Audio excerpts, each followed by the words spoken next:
Hello everyone. We will proceed with our 11th chapter, New Kings and Kingdoms.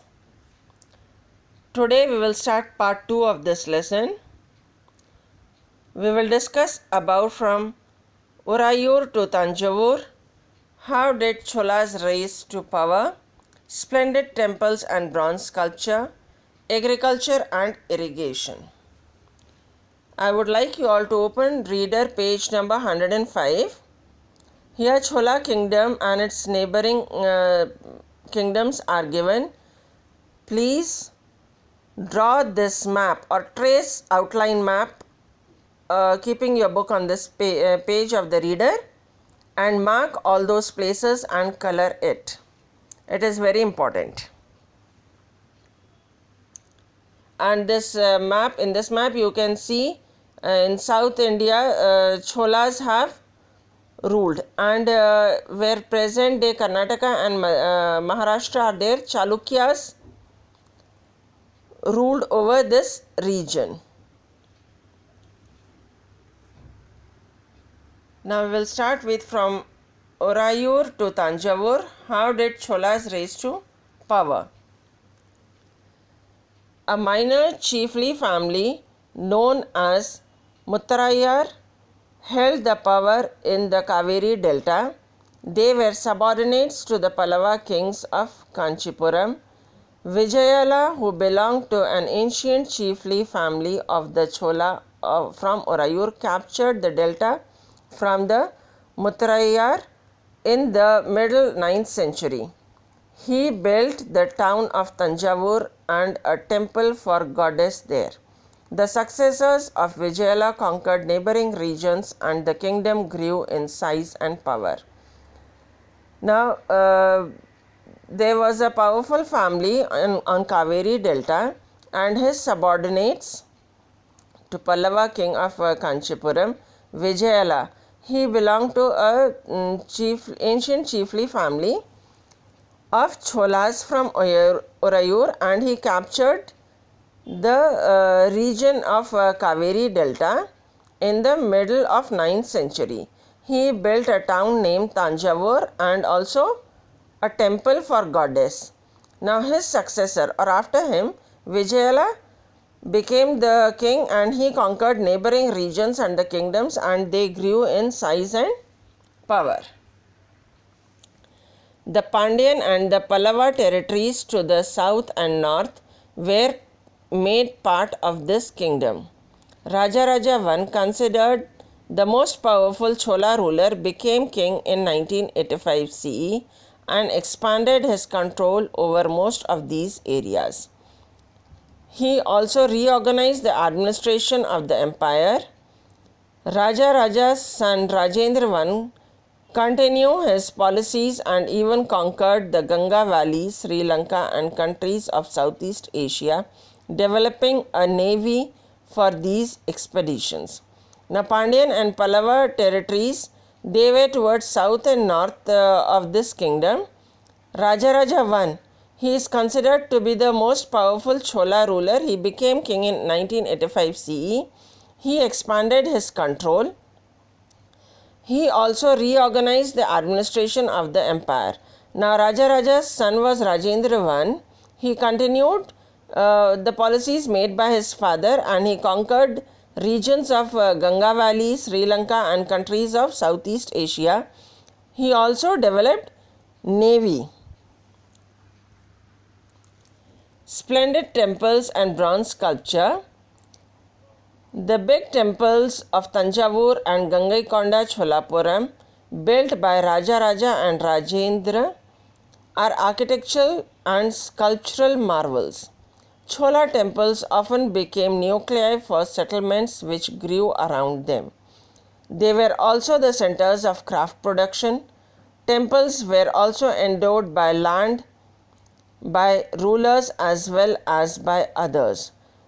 Now, a big temple was constructed in Tanjavur by Gangaikonda Cholapuram, and this was built by Rajaraja and Rajendra. This temple is an architectural and sculptural marvel, means it is a very good, a beautiful temple. Chola temples, they became nuclei for settlements. That is, they became center of attraction for people to settle around, and these temples were centers for craft production, and temples were endowed by land by rulers as well as many others. The produce of this land went into maintaining the specialists who worked in the temple and very often lived near it, like priests, garland makers, cooks, sweepers, musicians, dancers, etc. So, whatever money they were producing from the land, they gave it or they have spent it on priests, garland makers, cooks, sweepers, musicians, dancers, etc. In other words, temples were not only places of worship but also hub of economic, social and cultural life as well. So temples, they went to pray, but nearby temples, economic activities, that is, the business also took place near the temples.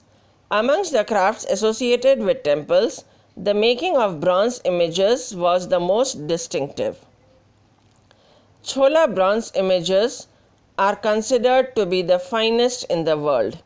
While most images of deities, some images of devotees were also made. So, Chola bronze images are considered to be the finest images in the world. Few images were of deities and some images were for devotees also. Agriculture and irrigation. Many of the achievements of the Cholas were made possible through new developments in agriculture. Now, River Kaveri branches off into several small streams before emptying into Bay of Bengal. These streams overflow frequently, depositing fertile soil on their banks. Water from the stream provides the necessary moisture for agriculture, particularly cultivation of rice. Now, many of the achievements during Chola kingdom were possible because of the development of agriculture. Kaveri, which branches into several streams before joining Bay of Bengal. Now, these streams very frequently they used to overflow, and because this water carries silt with it, they used to deposit this silt on the banks of the river, which makes the land very fertile, and the presence of moisture was also there, so it was very good for cultivation of rice. Although agriculture had developed earlier in other parts of Tamil Nadu, it was only from the 5th or 6th century that this area was opened up for large scale cultivation.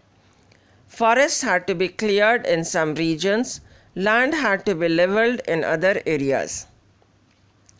In the delta region, embankments had to be built to prevent the flooding, and canals had to be constructed to carry water into the fields.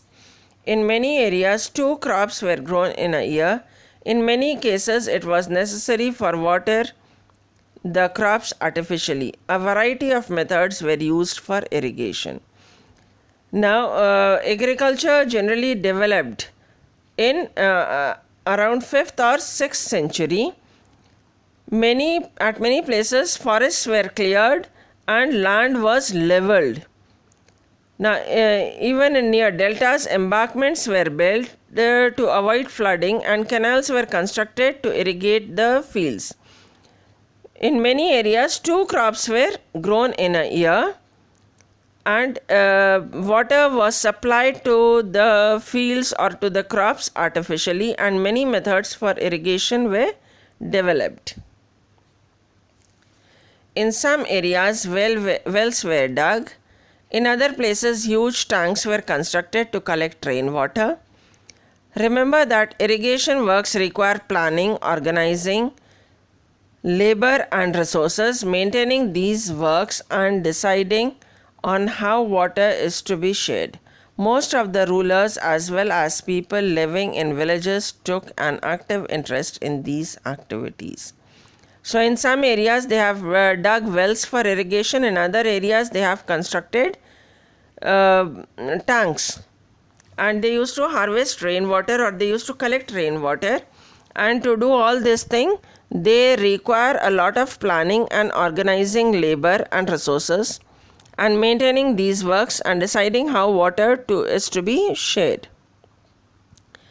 Now, most of the rulers, they took active interest in all these activities.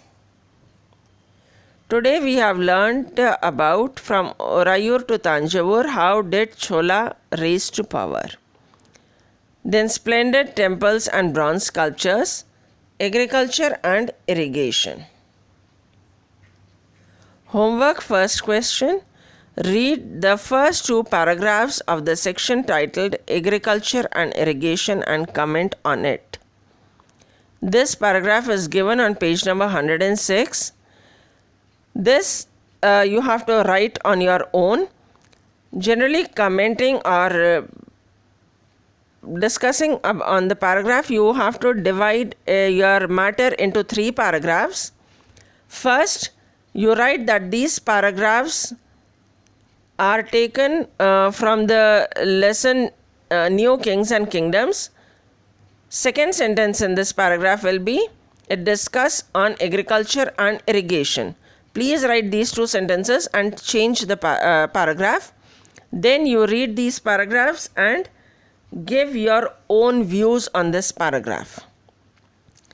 Third paragraph will be concluding paragraph. Just 1 line or 2 sentences are enough for conclusion. So write this comment or interpretation in 3 paragraphs. First is introduction. Second paragraph will be your body or the matter. Explanation. Please don't copy down the paragraph.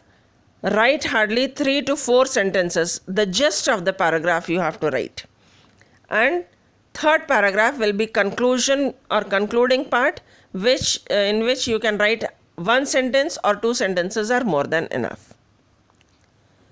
Second question. What were the activities associated with Chola temples? Thank you.